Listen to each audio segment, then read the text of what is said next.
Hello everyone, welcome back to my channel. आज की इस वीडियो में हम पढ़ेंगे पास्ट इंडेफिनिट टेंस के सेंटेंसेस को एक्टिव से पैसिव में चेंज करना।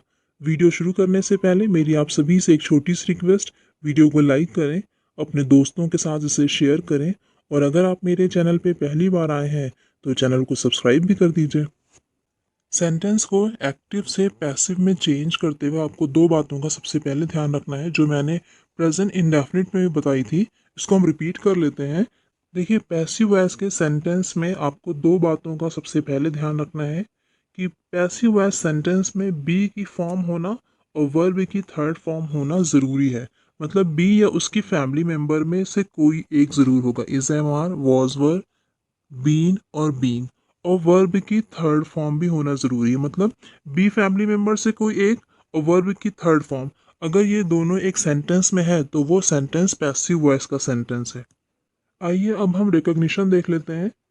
पास्ट इंडेफिनिट के एक्टिव वॉइस के सेंटेंस और पैसिव वॉइस के सेंटेंस की रिकॉग्निशन सेम ही होती है कि इसकी हिंदी वाक्यों के लास्ट में या मतलब जैसे गया, ये मतलब गई, ये मतलब गए, ता था मतलब जाता था, खाता था, पढ़ता था, ती थी जाती थी, पढ़ती थी, लिखती थी, ते थे जाते थे, पढ़ते थे, इस तरह से लास्ट में आएगा। आइए अब हम दो एग्जाम्पल से एक्टिव वॉइस और पैसिव वॉइस को समझ लेते हैं। पहला सेंटेंस देखिए, लिखा हुआ उसने बच्चों को बुलाया, और दूसरा सेंटेंस लिखा हुआ है बच्चों को बुलाया गया। उसने बच्चों को बुलाया एक्टिव वॉइस का सेंटेंस है और बच्चों को बुलाया गया पैसिव वॉइस का सेंटेंस है। एक्टिव वॉइस के सेंटेंस में सब्जेक्ट होता है, यानी काम करने वाला होता है। किसने काम किया है? उसने काम किया है, उसने बच्चों को बुलाया है। और पैसिव वॉइस में काम करने वाला नहीं होता, मतलब सब्जेक्ट नहीं होता है, करता नहीं होता है। बच्चों को बुलाया गया, किसने बुलाया है ये नहीं बताया गया है। तो पहला सेंटेंस एक्टिव वॉइस का है और दूसरा पैसिव वॉइस का है। इसकी एक और रिकॉग्निशन पहचान हम बता दे रहे हैं। उसने बच्चों को बुलाया, आप कौन से सवाल करें, अगर कौन से सवाल करने पर उस सेंटेंस में आपको आंसर मिलता है तो यानी कि वो एक्टिव वॉइस का सेंटेंस है। जैसे पहला सेंटेंस आप देख लें, उसने बच्चों को बुलाया, किसने बुलाया? कौन बुला रहा है बच्चों को? उसने। ओके, तो उसने जवाब आपको मिल रहा है, यानी कि ये एक्टिव वॉइस का सेंटेंस है। और पैसिव वॉइस का सेंटेंस में आपको क्या या किसको से सवाल करने पर आपको आंसर मिल रहा है उस सेंटेंस में, तो यानी कि वो पैसिव वॉइस का सेंटेंस है। जैसे किसको बुलाया गया? बच्चों को बुलाया गया, तो ये पैसिव वॉइस का सेंटेंस है। अब चलिए इसको हम ट्रांसलेट करना सीख लेते हैं और शुरुआत हम अफर्मेटिव सेंटेंस से करते हैं, जिसे हिंदी में सकारात्मक वाक्य कहते हैं। जब हमने पास्ट इंडेफिनिट टेंस पढ़ा था तो एक्टिव वॉइस का रूल पढ़ा ही था हमने, जिसमें सब्जेक्ट आता है, उसके बाद वर्ब की सेकंड फॉर्म, उसके बाद ऑब्जेक्ट। आज हम फोकस करते हैं पैसिव वॉइस पर। पैसिव वॉइस में सबसे पहले सब्जेक्ट आएगा, जो कि एक्टिव वॉइस के ऑब्जेक्ट को हम सब्जेक्ट बना लेंगे। उसके बाद बी फैमिली मेंबर से कौन आएगा? वॉज और वर आएगा। सिंगुलर सब्जेक्ट के साथ वॉज आता है और प्लूरल सब्जेक्ट के साथ वर आता है, और वर्ब की थर्ड फॉर्म, उसके बाद बाई। उसके बाद ऑब्जेक्ट आएगा, जो कि एक्टिव वॉइस के सब्जेक्ट को हम ऑब्जेक्ट में चेंज कर लेंगे। इसको हम कुछ एग्जाम्पल से समझ लेते हैं। पहला सेंटेंस है हमारे सामने, उसने मेरी मदद किया। कौन मदद किया है? उसने किया है, यानी कि सब्जेक्ट है इसमें, तो ये एक्टिव वॉइस का सेंटेंस है। इसको हम चेंज कर लेते हैं। एक्टिव वॉइस में सब्जेक्ट क्या है? उसने, यानी कि ही। उसके बाद वर्ब की सेकेंड फॉर्म मदद करना, मदद करने की English help, second form helped. मेरी, मी, ही हेल्प्ड मी। अब हम इस सेंटेंस को, यानी कि ही हेल्प्ड मी को पैसिव वॉइस में चेंज कर लेते हैं। तो रूल देखें पैसिव वॉइस का, सबसे पहले सब्जेक्ट, जो कि एक्टिव वॉइस के ऑब्जेक्ट को हम सब्जेक्ट बनाएंगे। ऑब्जेक्ट क्या है? मी। मी को हम सब्जेक्ट बना लें। मी का सब्जेक्ट फॉर्म होता है आई। उसके बाद आई के साथ वॉज लगता है तो आई वॉज हो जाएगा। उसके बाद वर्ब की थर्ड फॉर्म, वर्ब क्या है? हेल्प। हेल्प, हेल्प्ड है, second form third form same ही होती है, इसलिए हेल्प्ड। उसके बाद बाई। उसके बाद ऑब्जेक्ट है, जो कि हम सब्जेक्ट को ऑब्जेक्ट बनाएंगे। तो सब्जेक्ट क्या है? ही। ही को हम ऑब्जेक्ट बना लेते हैं, हिम हो जाएगा। पूरा सेंटेंस हो जाएगा आपका, आई was helped by him. Second example देख लेते हैं। मैंने एक पत्र लिखा। किसने लिखा? कौन लिखा है पत्र? मैंने लिखा है। आपको कौन से सवाल करने पर आंसर मिल रहा है, यानी कि ये एक्टिव वॉइस का सेंटेंस है। इसको चेंज कर लेते हैं हम। सबसे पहले सब्जेक्ट आई, उसके बाद लिखा, लिखने की English write, second form wrote. उसके बाद क्या लिखा? एक पत्र, अ लेटर। सेंटेंस क्या हो जाएगा आपका? एक्टिव वॉइस का सेंटेंस हो जाएगा आई रोट अ लेटर। अब इस सेंटेंस को हम पैसिव में चेंज कर लेते हैं। तो पैसिव में चेंज करने के लिए हम ऑब्जेक्ट को सब्जेक्ट बनाएंगे। ऑब्जेक्ट क्या है? A letter. हम सब्जेक्ट बना लेते हैं इसको। उसके बाद वॉज वर्ब में से क्या आएगा? वॉज आएगा, क्योंकि अ लेटर सिंगुलर है। अ लेटर वॉज, उसके बाद वर्ब की थर्ड फॉर्म रोट है यहाँ पर, सेकेंड फॉर्म, थर्ड फॉर्म इसकी रिटन होती है। A letter was written. अब बाई, अब ऑब्जेक्ट क्या होगा? आई को हम सब्जेक्ट है, इसको ऑब्जेक्ट बना लेंगे, मी हो जाएगा। पूरा सेंटेंस आपका हो जाएगा a letter was written by me. हमने पैसिव वॉइस के दो सेंटेंस सीखे। पहला था I was helped by him, और सेकेंड था a letter was written by me. इसके देखिए हिंदी में मीनिंग क्या होती है? मीनिंग निकल रही है आई वॉज हेल्प्ड, मेरी मदद की गई, बाय हिम, उसके द्वारा मेरी मदद की गई। और सेकेंड की मीनिंग निकल रही है a letter was written by me, पत्र लिखा गया मेरे द्वारा। अब ऐसे कौन बोलता है? पत्र लिखा गया मेरे द्वारा, ऐसे कोई भी नहीं बोलता है। हम सीधे सीधे बोलते हैं कि मैंने पत्र लिखा या उसने मेरी मदद की। लेकिन एक्टिव से पैसिव में चेंज करना इसी तरह सिखाया जाता है। लेकिन जब ऑलरेडी पैसिव वॉइस के सेंटेंस होंगे, या जो हम बोलचाल में यूज करते हैं कुछ सेंटेंस पैसिव वॉइस के, वो हम बनाना सीख लेते हैं। या ट्रांसलेशन में कई बार एग्जाम्स में भी आता है कि ट्रांसलेशन का जो एक पैराग्राफ होता है उसमें कुछ सेंटेंस पैसिव वॉइस के होते हैं, तो उसको ट्रांसलेट करना हम सीख लेते हैं।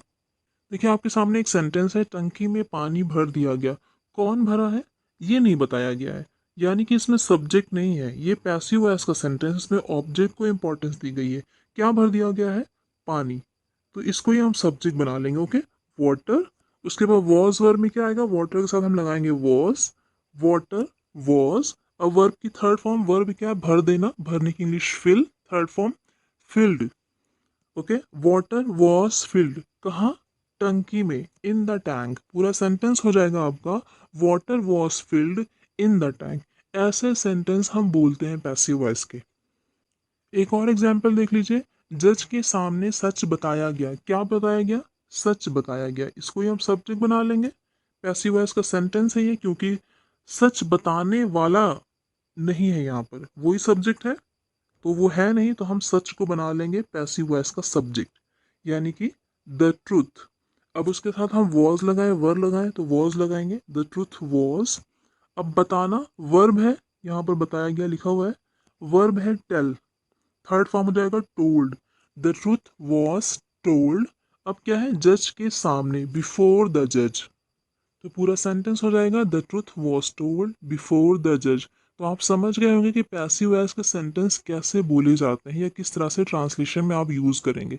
एक्टिव से पैसिव में चेंज करना भी एग्जाम्स में आते हैं, लेकिन ये आम बोल चाल में, स्पोकन इंग्लिश में इसका यूज नहीं होता है। मतलब a letter was written by me, मेरे द्वारा पत्र लिखा गया, ऐसे हम नहीं बोलते हैं। हम सीधे सीधे बोलते हैं ना कि हमने पत्र लिखा, मैंने पत्र लिखा। ओके, आप समझ गए होंगे। अब हम नेगेटिव सेंटेंस देख लेते हैं। नेगेटिव सेंटेंस जिसे हिंदी में नकारात्मक वाक्य कहते हैं। पास्ट इंडेफिनिट में हमने एक्टिव वॉइस में पढ़ा था, रूल क्या था? सब्जेक्ट, उसके बाद डिड नॉट, उसके बाद वर्ब की फर्स्ट फॉर्म, उसके बाद ऑब्जेक्ट। ये आपने टेंस में पढ़ा ही होगा। अब पैसिव वॉइस के रूल पर फोकस कर लेते हैं। सबसे पहले सब्जेक्ट, जो कि ऑब्जेक्ट को हम सब्जेक्ट में चेंज करेंगे। उसके बाद वॉज वर्ब, उसके बाद नॉट, उसके बाद वर्ब की third form, then by, and last में ऑब्जेक्ट, जो कि एक्टिव वॉइस के सब्जेक्ट को हम ऑब्जेक्ट में चेंज कर लेंगे। एग्जाम्पल समझ लेते हैं हम इसको। फर्स्ट एग्जाम्पल है, उसने बच्चों को नहीं बुलाया। कौन नहीं बुलाया? उसने। यानी कि ये एक्टिव वॉइस का सेंटेंस है। ट्रांसलेट कर लेते हैं। सबसे पहले सब्जेक्ट, यानी कि उसने, तो उसने की इंग्लिश हम लिख लेते हैं शी, ही भी लिख सकते हैं शी। उसके बाद did not, she did not. उसके बाद वर्ब की फर्स्ट फॉर्म, वर्ब क्या है? बुलाना, बुलाने की इंग्लिश कॉल। उसके बाद बच्चों को ऑब्जेक्ट है द चिल्ड्रन। पूरा सेंटेंस क्या होगा आपका? She did not call the children. अब इस सेंटेंस को हम पैसिव में चेंज कर लेते हैं। रूल देखिए, सबसे पहले सब्जेक्ट, ऑब्जेक्ट को हम सब्जेक्ट बनाएंगे। तो ऑब्जेक्ट क्या है? The children. इसको हम सब्जेक्ट बना लें, द चिल्ड्रन। अब वॉज वर्ब में हम क्या लाएंगे? तो चिल्ड्रन प्लूरल है, हम वर लाएंगे, द चिल्ड्रन वर। अब क्या आएगा? Not, the children were not. अब वर्ब की थर्ड फॉर्म कॉल्ड हो जाएगा, कॉल है verb, third form called, by. अब ऑब्जेक्ट हमें लिखना है। ऑब्जेक्ट क्या है? जो कि सब्जेक्ट को हम ऑब्जेक्ट में चेंज करेंगे। तो सब्जेक्ट है शी, इसको हम ऑब्जेक्ट में चेंज कर लेते हैं, हर हो जाएगा, पूरा सेंटेंस हो जाएगा आपका। The children were not called by her. Okay, एक और एग्जाम्पल देख लेते हैं। तुमने मेरी मदद नहीं किया। कौन नहीं मदद किया? तुमने, यानी कि ये एक्टिव वॉइस का सेंटेंस है। ठीक है, सबसे पहले सब्जेक्ट लिखते हैं यू, उसके बाद did not, you did not. उसको मदद करने की इंग्लिश वर्ब है, मदद करना, इंग्लिश हो जाएगी हेल्प, फर्स्ट फॉर्म में हेल्प। उसके बाद ऑब्जेक्ट क्या है? मेरी यानी me. You did not help me. अब हम इसको पैसिव में चेंज कर लेते हैं।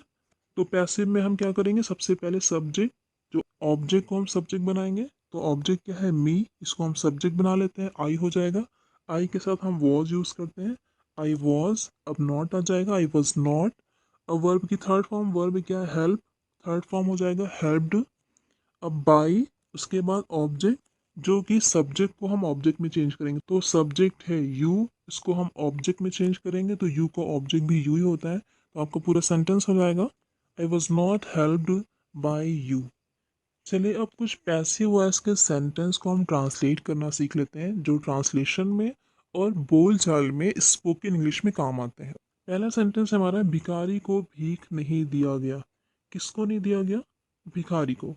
तो इसको ही हम सब्जेक्ट बना लेते हैं, कौन दिया ये नहीं पता, इसलिए ये पैसिव वॉइस का सेंटेंस है। तो भिखारी को हम सब्जेक्ट बना लेते हैं, द बेगर। उसके बाद वॉज आएगा, वॉज वर्ब में वॉज यूज करेंगे क्योंकि बेगर एक है, सिंगुलर है। The beggar was not.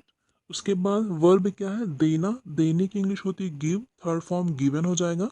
अब भीख लास्ट में आएगा, तो भीख को इंग्लिश में कहते हैं आर्म्स। तो पूरा सेंटेंस हो जाएगा आपका, the beggar was not given arms.